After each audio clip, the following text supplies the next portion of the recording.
Good morning, everyone. Thank you so much for joining, and thanks, Tanvi, for your time and uh, for guidance that you're going to share today. So, I'll just start with introducing Tanvi.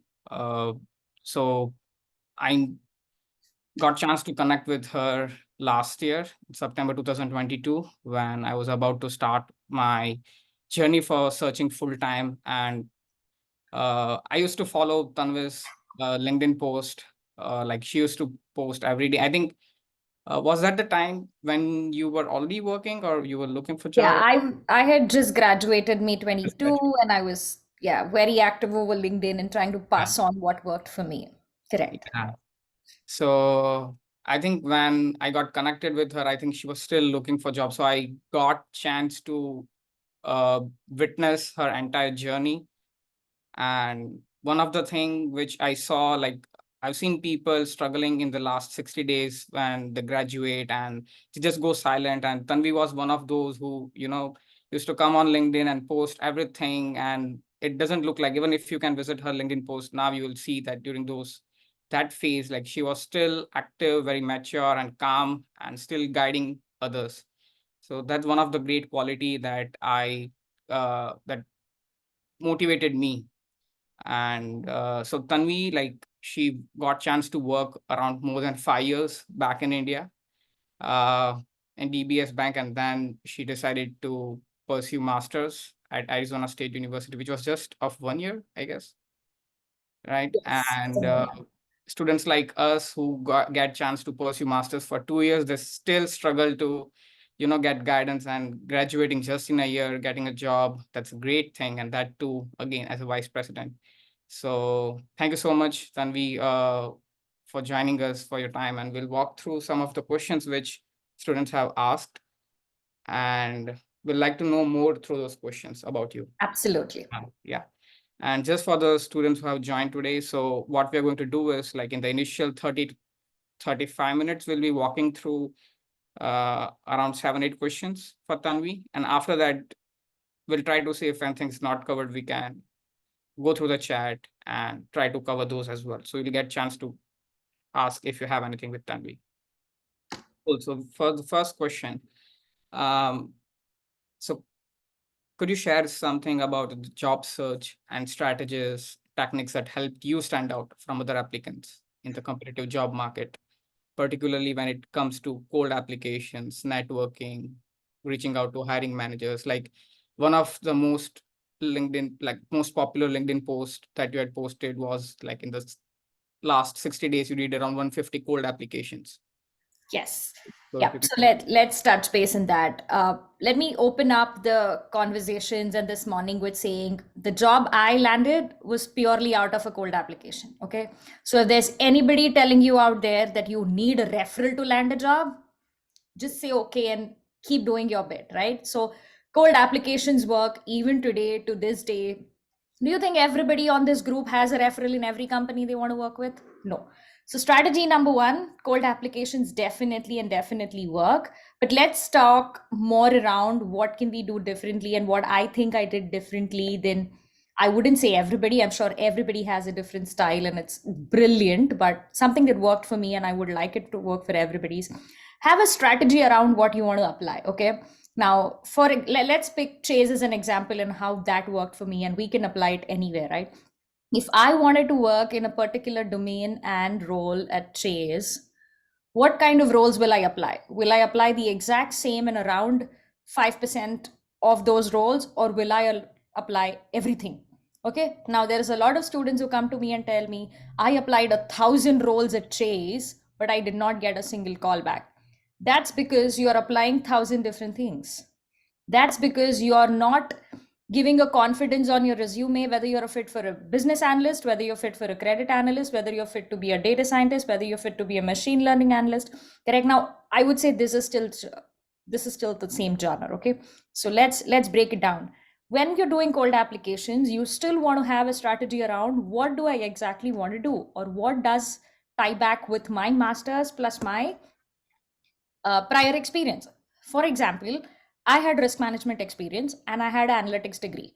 That is why I either want to become a risk analyst, I either want to become a business analyst in a risk team, I either want to become a data analyst in a risk function, and so on and so forth. Or bottom line, I want to be an analyst for a bank. Correct? Automatically, your cold application is going to stand out more, or your application is going to stand out more, and your results are going to be better because you're not doing distorted things. I always say one thing: if I am a hiring manager and I have control at back end, I am going to look at everything Preet applied in my company. Okay. Now, Preet applied a data scientist role, but Preet also applied a sales analyst role. Now, he is confusing me. Now, maybe I'll open his resume and I might see he's a better fit for data scientist and I would pursue his thing. But that's exactly where they talk about change your resume or modify and amend your resume based on the roles that you need to see, correct? So that's strategy number one. When you're still applying in a cold application platform or without any referrals or without any knowledge of who the person is or what the role is, I still want to strategize in a genre. You listen to a genre of music. Today morning, I just want to listen to rock. Today morning, I just want to listen to classical. So when I get up in the morning, today I want to apply 5 good business analyst roles. Okay. Another thing, there is nothing about quantity and quality. Making 1,000 applications is not going to make land you the right job. Making 500 good quality applications is going to make you a print. Now you may ask, what is a quality application? A quality application is where you're genuinely spending some time reading the job description. I can promise you on the screen, there are 50% of us, just because of stress and anxiety, we are not even reading the complete job description while pushing through the application. And the next morning, we are crying and cribbing over the fact that, oh, I got rejected within 24 hours. Yes, because your resume was a misfit. It did not fit the ATS. It had formatting issues. It did not talk about the location you're at, and so on and so forth. Correct? So that's strategy number one. Let's talk about the second strategy that I would like to share with everybody is do your homeworks way before you're about to graduate. Okay. And when I say, why do I say do your homeworks and why am I not saying go and apply the day you join college? I had a very nice co-alumni at ASU chat a couple of months ago. A student asked him, what is the right time to apply jobs? He said it was yesterday. Correct? And that kind of stayed with me. So there is no right time to apply jobs, but there is a right time to find out what jobs you want to apply.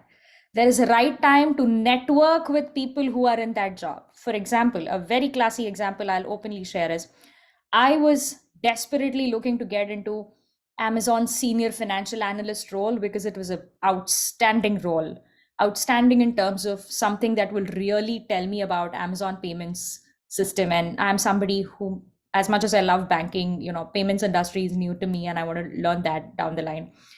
So this role was like perfect. It was early January. I got a call. I was all gaga about myself that, oh, wow, 5 months before, and I'm already interviewing for I know most of you know Amazon. It was a L6 or a L7 position already, right? So I was all gaga about it.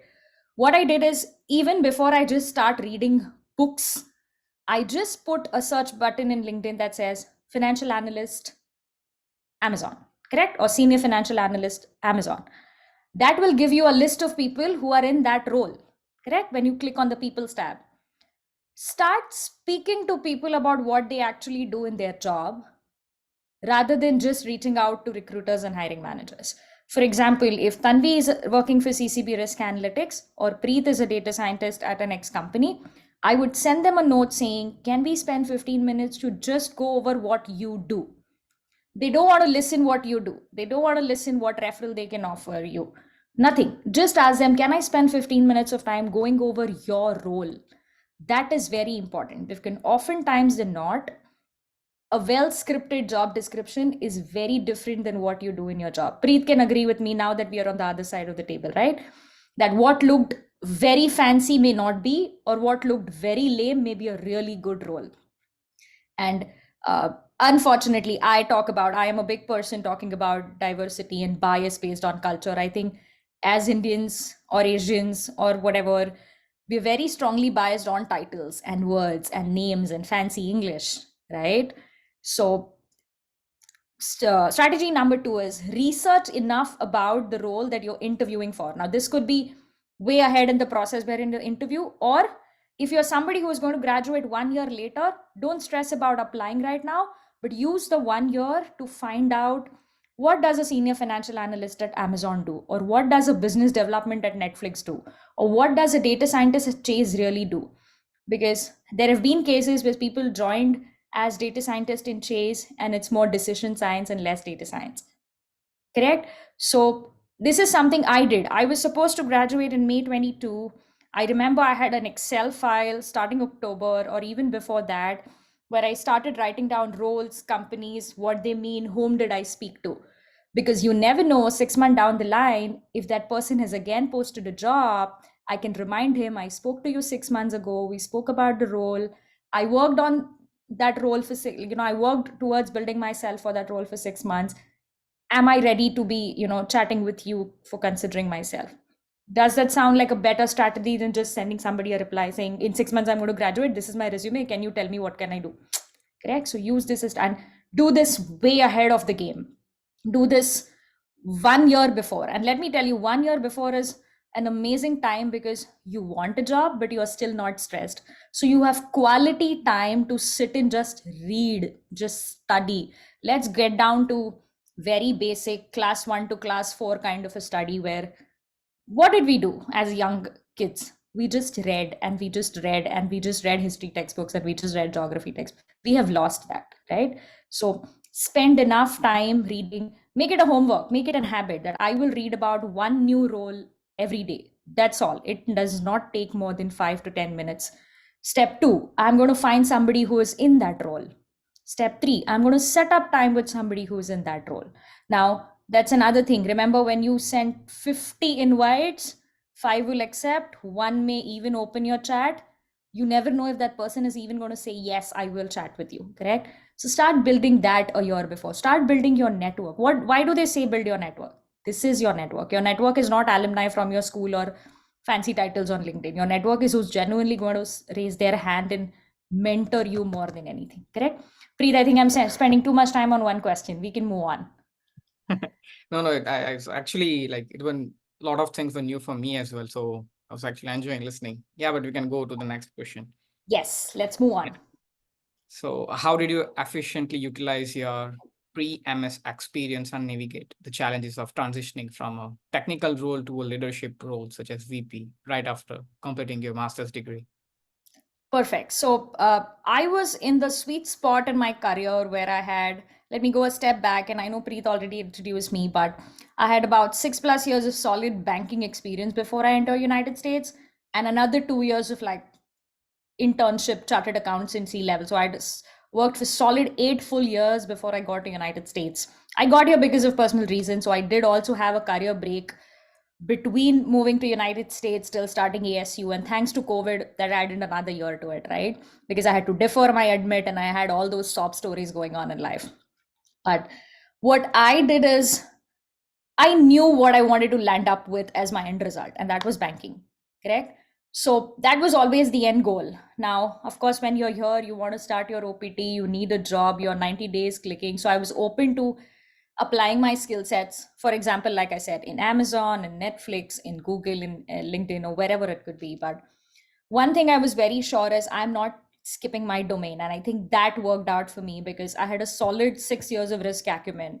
I know how risk works. I know what credit risk is. I know I have worked in risk reporting. So I have worked from everything as simple as, running things in Excels to then moving it into source of record systems and all that. So every time I walked into an interview, most so than not, it was always a financial company or a banking industry. I was able to articulate my experience.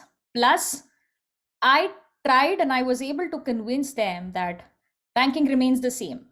Nothing changed because I moved from India to US. Correct? Now, even in India, we open savings accounts and checking accounts. Even in US, we do the same thing. So the credit principles also remain the same. So I feel when you are interviewing and somebody asks you what your prior experience is, not only talk about your prior experience, but try to make linkages between how I can apply it in this role. Okay. Now it doesn't have to be things like, oh, I know I learned I did SQL in my job there. I can do SQL here. No. What is the business acumen that you're bringing to the table? Okay. I worked for, say, EY or whatever, some consulting firm in India. Okay. And Now I want to work for, say, another consulting firm here. Okay. So I am aware of the client base that goes in. I am aware of client facing roles, or I can do stakeholder management. These are the kind of skills you want to talk about beyond your technical skills. So I think that kind of helped me transfer, my prior MS experience. Could you remind me what the second half of the question was? Yeah, it's like from technical to leadership position. Correct. Yeah, yeah. So, like I said, I was in the sweet point of my career, which we called almost at middle management level, right? 6 plus 7 years is almost where you're going to hit the 10-year mark, and then you're ready for a leader. In my case, I would be fortunate that that transition was a little faster and smoother because of a lot of things I did in ASU. So my journey at ASU, if somebody of you have noticed or my LinkedIn talks about it, is I was able to take up a lot of student leadership roles. I was the international student staff coordinators for a little bit. I was the Indian Students Association's president there. A lot of those leadership skills were what I was could talk about in my interviews. The positive part for me is a lot of folks who interviewed me within Chase in Arizona Chase building were ASU alumni. Okay, so that helped them understand what kind of group I'm leading in the college, because Indian student community is about, that time it was about 1200 to 1500 students. Now it's beyond 4 grand. So they knew the size of the community. So they said, oh wow, you do events for this big group, or you do events, or you do things with this big group. Maybe it's really good, or you know how to navigate things around and stuff like that. So that kind of gave a push. One other thing I think has worked very strongly in my favor, and which I would recommend all of you to do, is there is a lot of culture change how interviews or how hiring happens in India and US. And the best and the foremost, the first starking difference is your communication skills. Correct? US is a country where, as much as they love having the best of the technical talent, they see communications more. Or even if you're a 7 on 10 in technical skills, but you're able to communicate, you're able to get things done. Because remember, this country is all about servicing. Correct? They provide a lot of input into service industry. So I think that worked out in my favor. And let me tell you, 2019, when I first got to US, I was even scared of talking to a Walmart associate while billing and checking out stuff, because of the accent and because of the changes and because of the small talk and all that good stuff. It comes over time. So now that you're in college, or now that you have an opportunity of, oh, I have 1 year until I graduate, make use of that time to build your communication skills also. Believe me or not, it's going to be that when you open the interview. Nobody is going to open this screen and say, how much do you know SQL? No. They're going to warm you up. They're going to tell me about yourself. They're going to ask you about your day. They're going to ask you about what you did in the week. And if you lack communication there, it's going to bomb it right there. And another cultural bias I always like to talk about is communication is not about having the fanciest English and the most fluent words and having an accent. It's being confident. It's about being right in what you speak. It's about having a fun conversation, having a good smile on your face, greeting, your basic etiquettes and all that stuff, right? So I used my time from 2019 to 2021 until I reached school to develop all of this. I would just, you every time you go to a house party, every time you go to a networking event, no matter how much you're scared inside of, I may not know the answer to they're going to ask, strike a conversation. I'm somebody who doesn't know sports at all, but there are so many sports conversations that happen. You can always say, oh, wow, unfortunately, I didn't see that game. And I'm sure it would have been fun, or things like that. So, homework number 2, next time you walk into a house party, or this weekend, if you walk into a house party, you are going to strike that uncomfortable conversation with a person you don't know. Believe me, you will remember me 1 year down the line. Yeah. That's it, Preet. We can move on to the next. So even like for an introvert like me, I can relate the things to you. Correct? Yeah. So just to summarize the first two questions which you answered, so I would say prepare for the battle a year ahead. If you already know war is going to come, don't wait for the war and then prepare Correct. your weapon. Be ready. And just having good technical skills doesn't matter. You should know how to communicate effectively. Absolutely. Yeah. Absolutely. And there's so much good content around, even like LinkedIn courses and this and that. Now, please don't finish every little course and put it out on LinkedIn. Okay, I'm going to be that critic who says that, but make use of the resources that you guys have. Like, there's so much out there. There's mock interview platforms, there's good TEDx speakers talking about communication, there's nice YouTube videos, or just listen to nice videos about good communication, and that should help. Yeah. So the third one, can you provide insights into the current job market trends? I think this is the most hot topic everyone would like to hear, and what Yes. students can do to differentiate themselves by building a strong resume and showcase their skills to the potential employers. Absolutely. I think that's the big elephant in the room. And I get like at least one message on LinkedIn every day that I am going to come for masters. Do you think I should come? There's a different job market. Remember, yes, it could be a difficult job market, but there is nothing telling you that you cannot, not land a job. Okay. All of us has some transferable skill, some good skill. We are learning in college. We are hardworking people. We are genuine and sincere people. We will land a job. You have to do things a little differently. And of course, this is the first thing I always tell students. As much as I would like to see, what we are about 45, so excluding me, all the 44 of us in good leadership roles by the end of 1 year, 3 year, 5 years from now, sometimes it's not going to happen on day one, correct? Or it may not be as smoother as it was for me, for you. Why? Because we are a product of a good positive job market. So, what do we have to do? Nothing. We just have to work a little extra. We just have to put in extra hours. We have to put in extra work, because more often than not, please don't make this about yourself. There is nothing wrong with you. Okay? You are not the negative factor in the job market right now. There is nothing wrong with your resume. There is nothing wrong with your profile right now. It's just a difficult job market. Okay? What can you do differently? I think two strategies I already spoke about. Have some strategy around your cold applications. I'll tell you why. Let's talk a little about how this affects us mentally and psychologically. And I don't want to sound like any guru here, but trust me, this happens is, if I'm blindly sitting in like a bot applying for 1,000 jobs, you have no idea how tiring it is for your brain. And by the time you might actually reach a good role, you're so exhausted. Because I had a student that day, she was walked up to me in ASU, she was all flabbered. She was like in the worst mental state. I could see it from her face. And I said, just sit down. Don't talk to me about jobs for 5 minutes. Okay. She said, since morning, I've been applying 100 jobs. Nothing is happening, Tanvi. I said, exactly why nothing is happening. Because if I sit down and ask you what jobs you applied since morning, you wouldn't even know. Why? Because I did it and I understand. I understand the stress all of you have. It's not that I didn't have it. I had it. For me, it was worse. I was older than most of you in the group right now, I'm sure. And it's worse for me. Okay, have some quality strategy around it. Okay, so Preet is going to get up in the morning and say, I need to land a VP job within a year.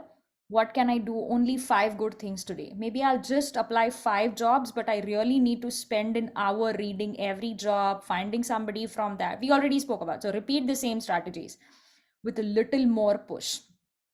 Point number 2, what I'm going to do differently is cater.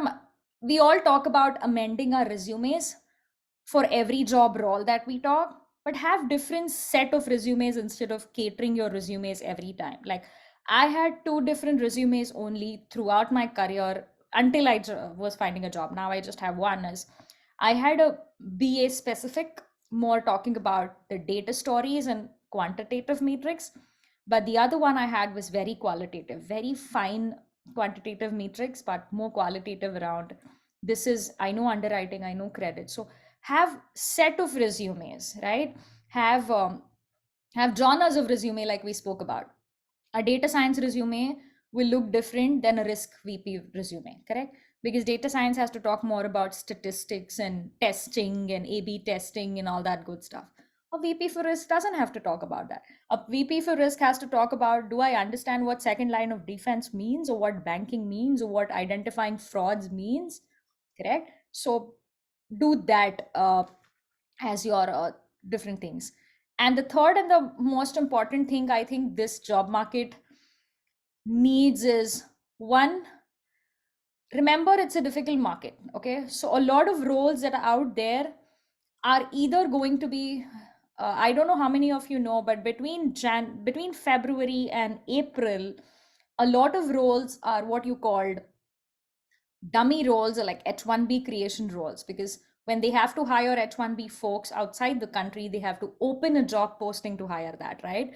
So a lot of roles between February to April are opened for H1B hiring outside the country. Now remember, suppose I'm hiring an H1B, I have to post a job, but I already know who's going to get the job, but I still have to interview, say, Preet, Vikrant, Pranav, Priya, all of these folks on the what do you call screen. They will interview you, they will take you to a stage, but they know that it's an H1B process because they have to prove it to the Department of Labor and all that good stuff. So don't be disheartened if you see a lot of job openings and you feel, oh, I interviewed and I nailed it, but why am I not landing here? Okay. And not only in this job market, this is a little more trickier because there's layoffs happening and companies have stricter rules around hiring from the market and more so internally. I can tell you personally, even for Chase, they are hiring within the groups rather from hiring outside the market, right? That's how Chase is able to stick with a what do you call labor force without laying off, because if one unit is laying off, the other unit is absorbing them. We are not letting go of people. That's the good part, right? So remember, finding roles every time you meet with a recruiter, and if you're lucky enough that you have good recruiters in contact, I never had a fine recruiter help me.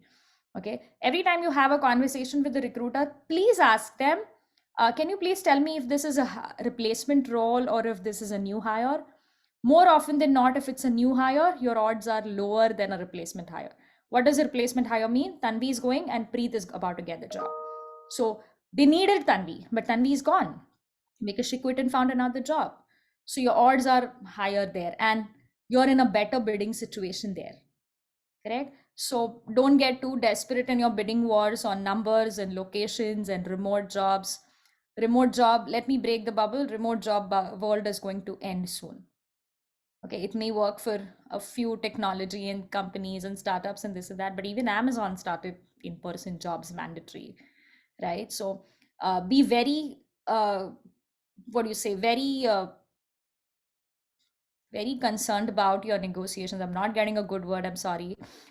Be very open and transparent about your negotiations, but don't stretch too much. Okay, it's okay to not have a 6-digit first salary in this market. It's okay to not have a fang job in this market. It's okay to not have a fancy title. You are on day one, you need a job. Correct?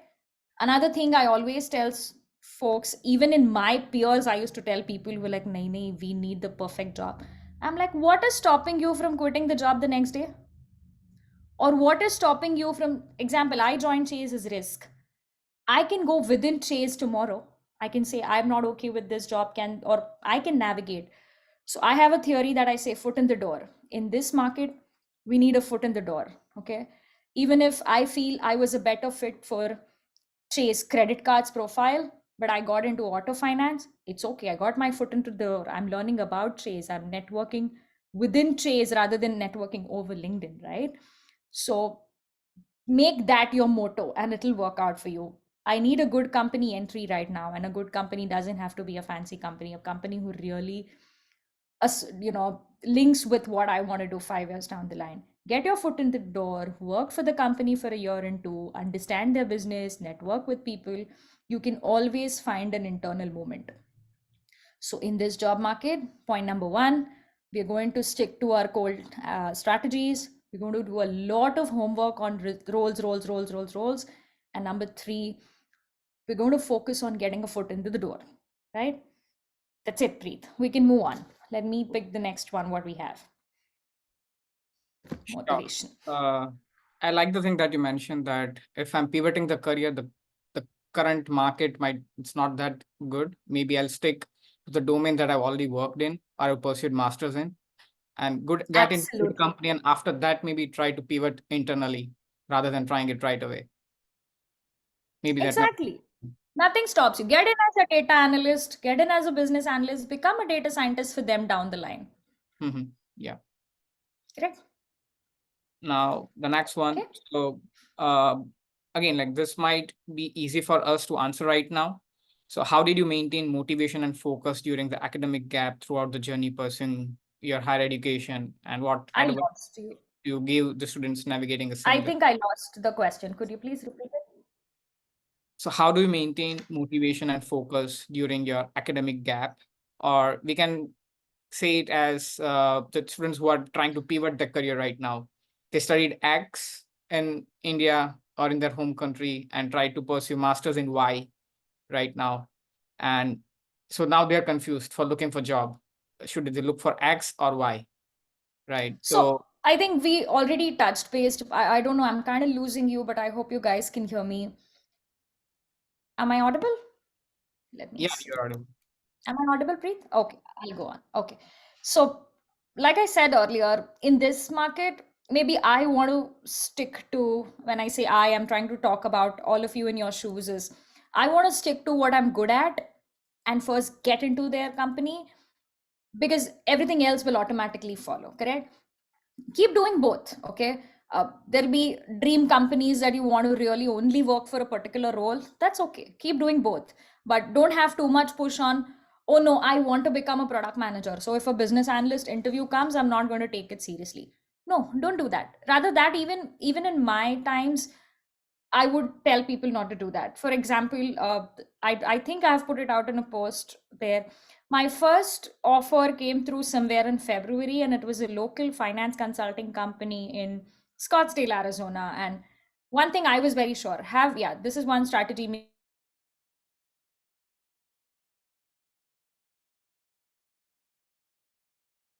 That does not only mean title in company, it also means, do I really want a full remote job? Do I want an in-person job? What location I want to pick? In my case, I had a very niche criteria, like a very small criteria because of family reasons. I know I did not want to go outside of Arizona. So imagine my job market was 1 upon 50 than most of you. So I was on 1 on 50th odds as most of you. My second niche criteria was I really wanted an in-person job, and I'll tell you guys why. As much as I love working remote with my coffee in my hand and in my pajamas, I know it's my first job in United States. If I don't get a FaceTime with people or like human touch and mentorship, I don't know how. Like for me, that's my personal criteria. So have a criteria of things around what you wanted, what you want to do. So when you're deciding how to bridge the gap, I would say these criterias plus what am I good at. For example, I'm good at risk, so I'm going to focus 60 to 70% on my applications on risk, and then 20 to 30% of my applications around, okay, this is a fancy dream job, like I could work for business development in Netflix because I have a good business acumen, right? Or I would love to see if there are jobs in Google payments and not like the Google technical side, because I understand the risk in the payments industry. So in this market, I would increase that ratio to an 80 and 90%. I would first land a job that is based on my academic background and my prior experience in India, and I would keep trying dream jobs on my side, correct? And believe me or not, the confidence of getting one offer through will shoot up your performance in the interviews ever after. Like Feb, when I landed my first job, my entire motivation and aura automatically pivoted, because I'm like, I have nothing to lose. I have one job. My OPT is starting. I am going to get some money, then zero today. So believe me, please, please, please focus on getting what you already have. And I promise you'll land your dream job in a year and a two. The market is going to correct itself. It'll go a little more down, but it's going to, there is nothing that goes down that doesn't come back up. That's not only economics, that's physics, that's every natural force in the world, right? So that's how I would strategize. Focus on what your degree and your prior experience is, and the dream jobs will follow. So Tanvi, a follow-up on that. So Yes. again, we both come with some work X from India already. So we have something to show up in the resume. A lot of Gen Zs coming to US to pursue masters right after their undergrad. Mm-hmm. They're still confused what they want to work in life, right? So the main concern they have is like how to identify and address the potential concerns from employer. Like you already have the lack of experience or the career gap. So how to overcome that during the interview? And how do you convince them that you are the best I fit? wouldn't say it's a career gap, na Preet. If I'm graduating with an undergrad and I immediately start as my master's, if somebody says it's a career gap, I would say, oh, I think I would just call it an extension of my studies. Career gap is maybe something like I had. I was completely out of school and work for 2 years, and why not? I can always say I was using that time, to build on something. So maybe freshers in the room, I know it's very overwhelming. I have had a lot of my friends, even during ASU times, even today, even with ISA when I was leading, I had like 17-year-old 17 18-year-old undergrads who immediately moved to United States for their undergrad programs, and they are all lost, and they say, if you can't land a job, how are we going to land a job, and all that good stuff. It's okay. Okay, there'll always be some, but there'll be some entry jobs, or there'll be some programs. Okay, let's talk of programs. All freshers in the room are going to do one homework over the weekend. There's something called program hiring. Okay, I don't know if you guys have done enough research. Again, go back to my LinkedIn maybe a year and a half ago. I have stopped posting, or maybe Preet, we can share some links with these folks. What is program hiring is, they take a bulk of 200 students out of college, similar to placements in India, right? But here, instead of coming to college, they just do a cold website thingy. Amazon has good program hirings, Uber has good program hiring, Chase has good programs hiring, Lyft has good program hiring, Starbucks has good program hirings, where they do programs like Chase has, I think, an analytics program hiring, or a data science program hiring, or a leadership. Amazon has financial leadership development program, the one that I had interviewed for. Amazon has an operations pathways program. These are the programs where they genuinely say, if you're 0 to 3 years of experience, come work for us, because they will put you on a 2-year training period, and then they will put you on a particular role that you're good at. Okay, so freshers, make it your focus to apply for these program hirings. Now remember, these are bulk hirings and these are bulk applications, so don't get disheartened again if you don't see it. Find recruiters who do program hirings. A lot of them are on LinkedIn. Okay, even if you put in the LinkedIn search bar saying Amazon pathway program recruiter, you'll find it. Spend some more homework and time finding it out. Preet, maybe we could do a little bit of, and I'm okay to, like, share resources with people. The other thing freshers you all need to do is, within your school, there'll be some clubs, there'll be some networking groups, there'll be some orgs where you can start volunteering for. One good thing I've always seen about US is, they do consider that your volunteering experience is also experience, right? If you go and tell in India, I was just student club president, they'll be like, okay, we know what you do. But that didn't happen with me when I spoke about ISA in my US interviews. So pick up a student club, work with them, take up some roles there. It could be as simple as you're doing the administration there. There'll be a lot of international student offices within your college. Go volunteer for them. Ask a staff member that I need not get paid. I just need, to work. Now, there are a lot of students who will go and tell them, I just need something to put on my resume. Please don't do that. Okay. If I'm you, I wouldn't do that. And if I'm the hiring manager, I wouldn't hire you. Okay, I genuinely need to see what I'm good at. Okay, am I good at sitting in scheduling time? Am I good at making Excel files? Or am I really good at picking up phones and getting work done? Oh, you didn't send the box of paper to me today. Okay, and these are skills, believe me, these are skills. So freshers, we're going to do two things. One, find out more about program hirings.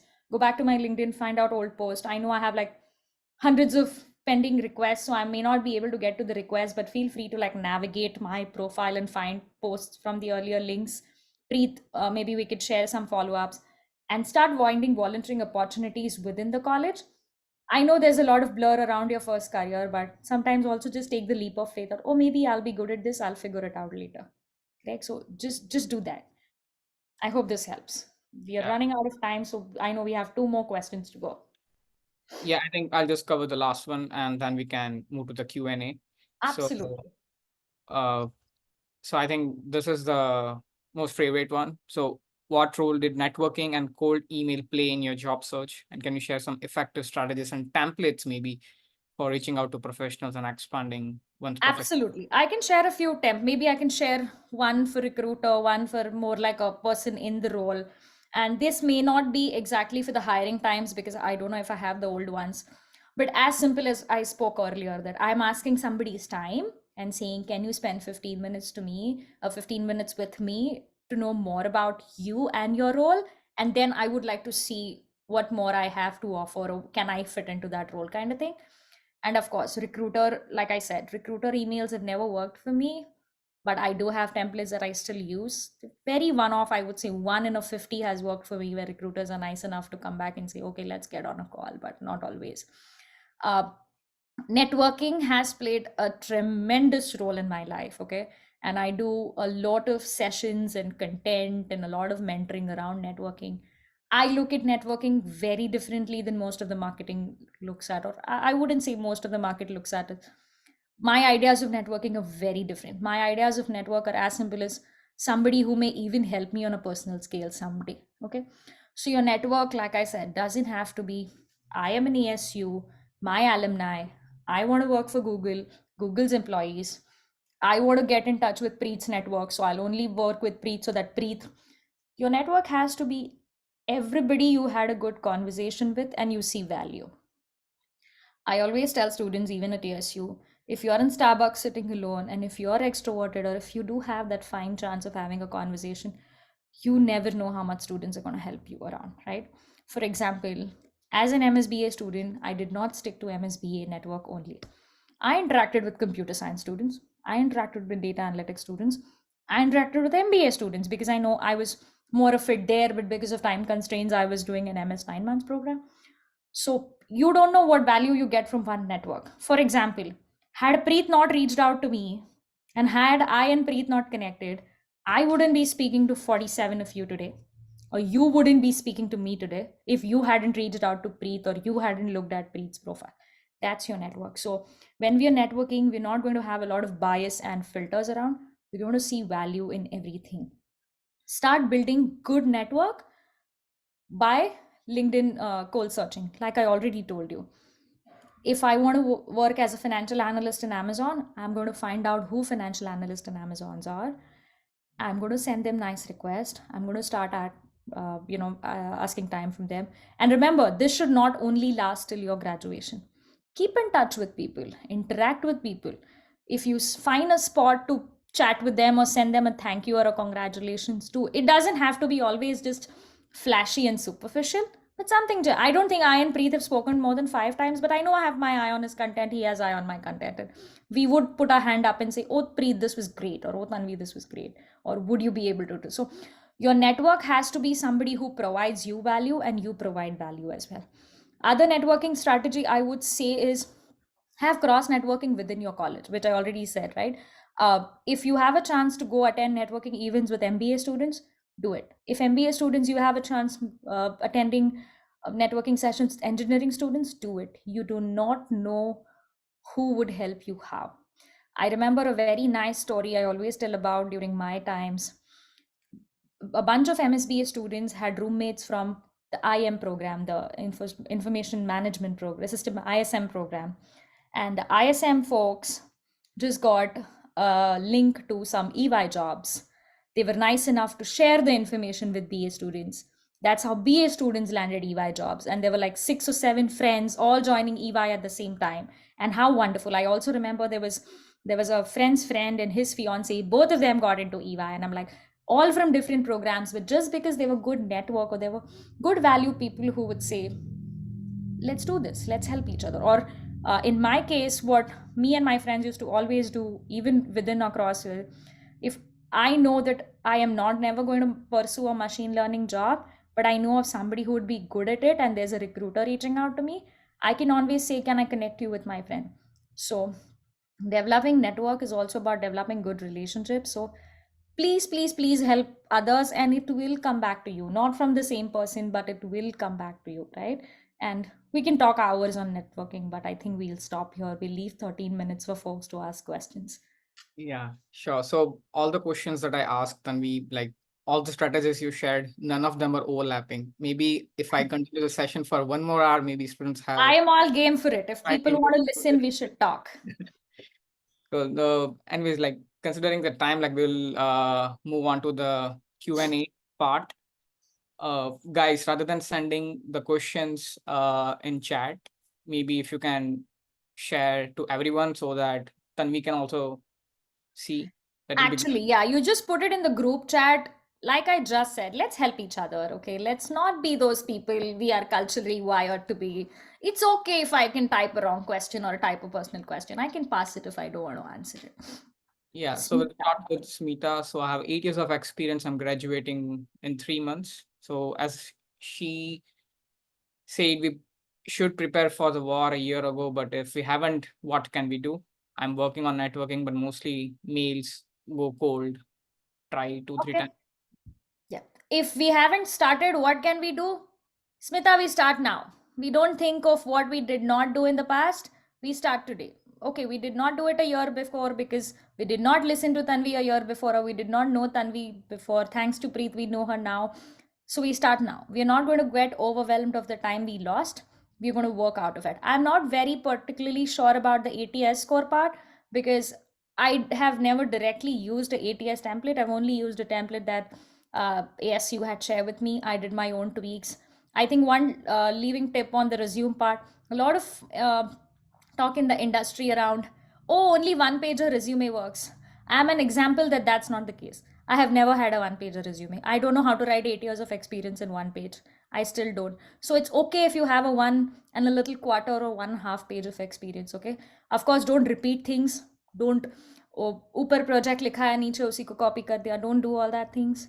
Or write genuine things, even if it's just 3 bullets. Be very honest and genuine around what you can talk about. When I say honest and genuine, I know there's a concept of fake it till you make it. Didn't work for me. Hope it works for you. But whatever I write on my resume, I should be able to talk about it. That's my level of honesty. That's it. Now, if you're able to talk about whatever you write, you're okay. Network, I'm working on it. So, yeah, maybe Smita, let's try a few other strategies that we spoke about today. Reach out to more specific people. And like I said, it's when you reach out to 50, 5 will accept, 1 may reply. So that ratio has never changed for me. Hopefully, it changes for you. Okay. So, Tanvi, so maybe we can just avoid questions related to cold email and resume template. So maybe I'll Absolutely. share a resume template. So the ATS thing will be solved. And the second is we'll be sharing the template for cold email as well. And the link for program hiring. So I think that will be taken How care. should we tailor? I like this interesting one. Preet, do you mind if I pick it up? Sure, How sure. should we tailor our LinkedIn profile if we have different resumes? You don't have to. Your LinkedIn profile is a broad overview. Like your LinkedIn profile is your title and your company, right? And a very brief description about yourself.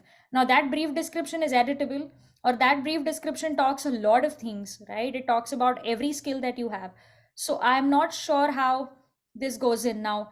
If people are mistaking me as different resumes meaning different wordings, no, it's just change of language and making it more accurate. Okay, for example, I'm doing risk analytics. If I'm reading for a risk manager's role, I will only focus on the risk part in that resume. Where if I'm reading at an analytics manager role, I'll only focus on the analytics.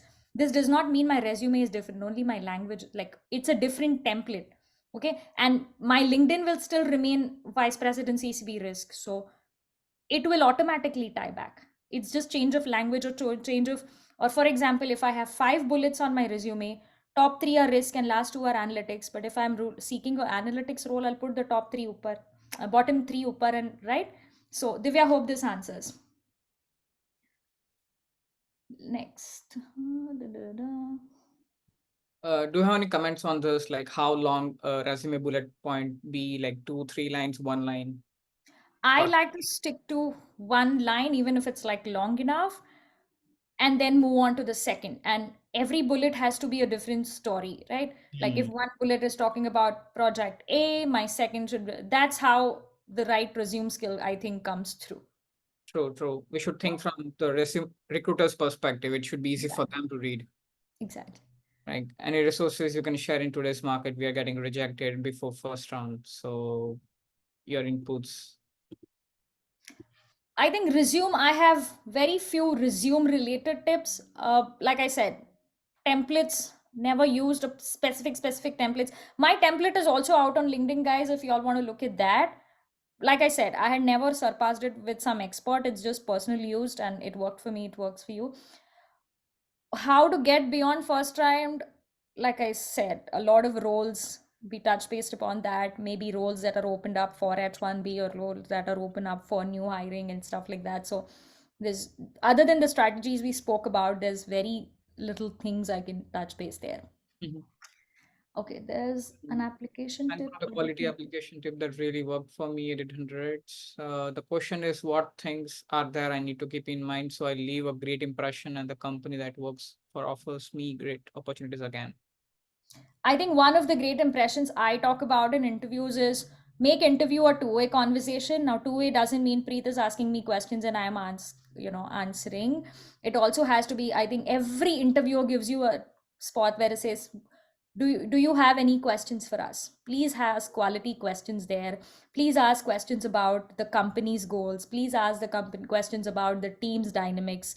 Please ask questions about the person's profile. Or, I see you have been 15 years at the company. Have you always been in this role? Can you talk a little more? Like, use that quality time. That automatically sets a very different impression with your recruiters and hiring managers.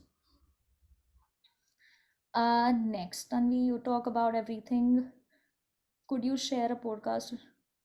Creators you listen to are improving communication and small talk. It's funny you asked that, and I think I should focus on finding a favorite one, but I like to listen to everybody who has a strong and nice first impression voice for me. So I listen to a lot of TED Ed as well as TEDx videos. TED Ed is, of course, more animated and stuff. So and I would say I like listening to Raghuram Rajan, but that's just the banker heart in me. I like listening to everybody who has. Have you all heard of Indira Nurani? Or like female leaders and all that That's kind of true. stuff? Correct. I like listening to Sudha Murthy. Hmm. Her English is the simplest and the softest English you can listen to, but like the communication skills are on point. So that's it. Listen to everybody. Everybody has a different style. Like, I was recently told in a interview that you use the word like a lot, so stop using that. I'm like, okay. So far, what you have shared, thank you.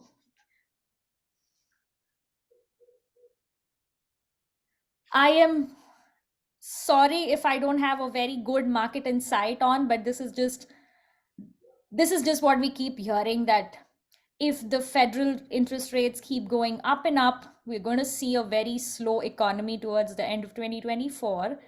But remember, every leading economy has to come back in time.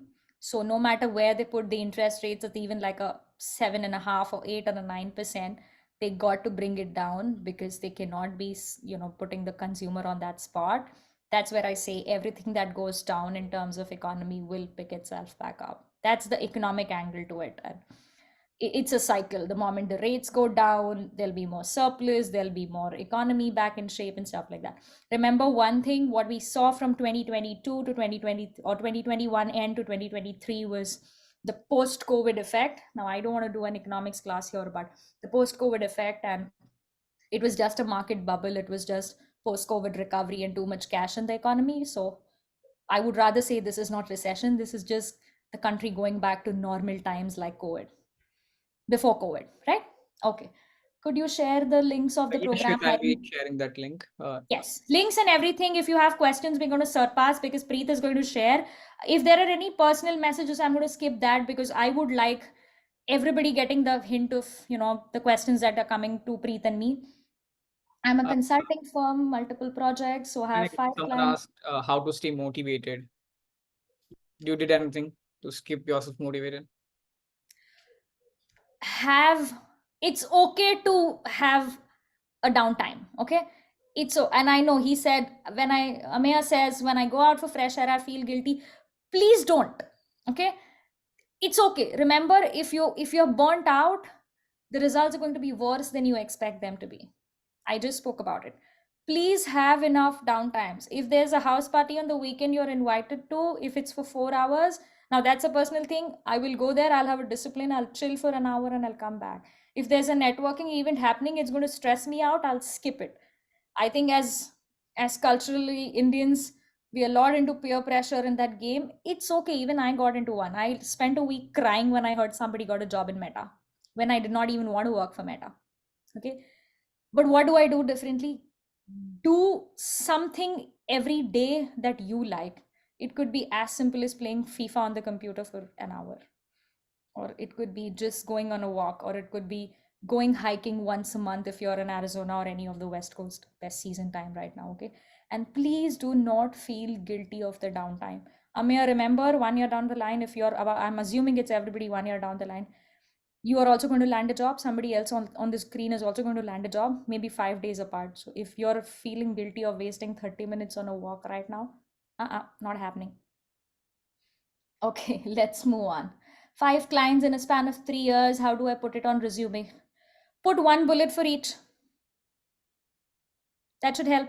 Try to see if you can put one bullet of each where you feel, Venkat, that this is where I hit the nail with this client. That's all I can tell you. And if you feel out of the 5, 3 were really starking and I would like to, I can ignore 2, put 3 in your top experience and put 2 in the projects tab below. I hope that helps. And this is no expert advice. This is just permutation combinations we're going to try. If I have industry, okay, I'm going to. Has it ever happened that even after answering all questions correctly, you get negative feedback or rejected? Yes. Now there is a human angle to it. What I feel a correct answer may not be a correct answer to Preet. Correct? So remember, there is a human interviewing you. We are still not an AI, and I wouldn't want to see an AI interview. I am not that person. So, always remember the psychological and human mindset of who's interviewing you. For example, in my case, my first interview with my hiring manager, now my boss at Chase, we struck a conversation on ASU, and I think that hit for me. Like my idea is that he being an ASU alum, he understanding the size and quality of ASU, and he thinking that I really did good, worked for me. But had there been, say Preet was interviewing me and he's a Northeastern, he can't relate to what ASU does. So maybe it didn't hit for me. Preet said, okay, she was just another candidate, let's interview more. Correct? So there's a lot of things that could go differently based on an interviewer. And I already said this earlier, Manish, you never know if you're really interviewing or you're just another candidate and they've already made up their mind on a candidate. So there's very less you can talk. You did your best. Remember that. Anuja, masters in She's asking, like, sometimes the recruiter doesn't get back. So should we consider it as rejected? Send one follow-up. I would say maximum of 2. After that, if I don't listen to them, I would just let it go. Happens with all of us. Happens literally with all of us. I know we are at the top of the hour, Preet, but I don't mind taking a few more questions. I can wait 10 more minutes if you don't want. Yeah, we can. We'll end at 1:15 for me, like 15 minutes more. Okay. Works? Okay. Pranjal, I think, if I have industry experience. Pranjal, that's where I would say that's where I spoke about in different interviews. I would put the first one where I want to be, a first one which is more relevant, and the second one which is less relevant in that case, and then keep swapping it around based on example. If it's Amazon and Chase, but I'm applying for Capital One, I'll put my Chase interview up, Chase experience up. But if I'm applying for Google or Meta, I would put my Amazon experience up. Does that make sense? How can we find the values we can add? Okay, this is a good one. How can we find values? Remember, you never know how useful you're going to be to somebody else. So it could be as simple as I have done this. For example, I had a friend who was very extraordinary in machine learning. He would always passionately talk about it. His experience was insurance, but he was just talking to somebody and he landed up like a volunteering opportunity to work on a machine learning project at ASU, just out of a conversation. He was just introducing himself. Okay, believe me, he was just introducing himself. But the person in the front was actually in need of a machine learning whatever modeler. So you don't have to really be deliberate about what I can offer. You have to be just open and have a good dialogue around what you know or what experiences you have that can be brought to the table. For example, if there's somebody on the screen much like Preet who does LinkedIn content, right? And if Preet listens to one of you, maybe you could be with Preet some session. So you didn't particularly give value saying, Preet, I can do this, but Preet caught that you can do this. So there's nothing deliberate around Bala. It's more around genuinely, and it ties back with communication skills. Everybody, another homework. Sorry, Preet, we're diverting, but everybody will practice a solid introduction for themselves. A very solid, and believe me, you have to practice it. We all think we can introduce ourselves well. I had a networking call yesterday with a very senior leader in Visa. I tanked it because I couldn't introduce myself well. I just fluttered. So every time you meet your friend now, make it a mock exercise and you'll introduce yourself beyond your name. Add a fun fact, add something you like to do. You like to hike, you like to watch, see you'd like to do stargazing or whatever it could be. Okay. This has. Yes, please try changing your resumes. Please try changing your strategies we spoke about. Every week, at the end of the week, sit down and feel what can I do differently next week in my process? Apply one strategy at a time. Tanvi gave around 4 or 5 strategies today. Let's start with one today, one this week, one next week. And I am I am hoping it works for all of you. While filing applications, what do we answer for sponsorship questions? Is it yes or no for full time? The honest answer is no will definitely increase your odds. But are you okay with a no? Are you okay to let go H1B? Because they can always say you put no in your application and that's why we called you with do not offer sponsorship. So I had this experience personally. I put a lot of no's in my application because one, I was okay with letting the first attempt of H1B go because I was confident enough that once I make myself valuable to the company, they ought to file H1B for me or whatever. Two, I had a personal backup. I could go on my spouse's visa eventually 5 years down the line and all that stuff. So that's a very personal call you want to take. Um, as a TPM intern at Tesla, the interview, I don't exactly know how to prepare for the technical part. Maybe you can skip this. Yeah, Well, because I am the last one to know about what TPM is, or I myself am still trying to find. I Preet, was it you I told about that? I still don't understand what product managers do. maybe not. I don't know if it was you or somebody else. How So can I we passed that. I'm sorry. values I can add to the other person so that we can maintain the network? I think you covered this. Uh, Yes. Yeah, Chaitrali again. I think I covered the values part. Mm, how to figure out what is wrong when we are doing all we talk networking, full applications. like I said, pick one thing and change one thing every day. For example, if I feel like I felt yesterday, I felt I did not do a good job introducing myself, I'm going to use the weekend to practice, or I'm a pen and paper person. I legit write down my notes even today and keep them with me when I need them. So, Aditi, you have listed down about 4 things. Start pick up one today, make changes in that one. It could be as simple as tailoring resumes. Uh, Use that for a week. If you feel that still doesn't work, maybe that's not what's going wrong, then maybe pick up cold messaging, pick up applying, pick up networking, and so on and so forth. Yeah. Okay, this is the last question we can take. Hey Tanvi, I got an internship offer, and so what I can do? Great impression, company. I think I covered this somewhere. Yeah, we Yeah, covered this, Atharva. cool. So I think with that, we can end the session. So Absolutely. the things that I'll be sharing, the one of the resume template, if Tanvi allows, template for the cold email, then the link for the program hiring. I think that should be it. Yes. So program hiring definitely. Okay, let's find the revised ones, Preet, because maybe my post has the old ones and they could have expired. Yeah. Another note on program hiring is that they'd start typically in October or November for the May cycles. And then the application, I know Amazon's applications ended on 15 December, and then they start resume it in January for like first round of interviews or recruiter calls and all that stuff. So that's the tentative timeline. So nobody on this call, don't worry about, oh, am I going to lose the deadline? This is not the season for program hiring. The program hiring happen mostly in fall or like late or late end of the year. Okay. So I'll be sharing the link of the I'll be uploading this video on YouTube. So you guys, if in case missed some of part of it, you can again watch it, share it with your friends, and help others. Cool. Thank you so much, Tanvi. Thanks for your time. It was, I think, Absolutely. very Thank you. valuable. Even for me, I'm working professional, but a lot of things which you did, I still wasn't aware. So thank you so much. I'm sure it will be helpful for all the people who are graduating. It was a boost, it was motivation boost. Thank you so much. Thank you so much, guys. And I'm sharing good spirits and good hopes with all of you and hope you all land your wonderful jobs. Have a good day. Thank you. Bye. Have a great weekend. Bye bye.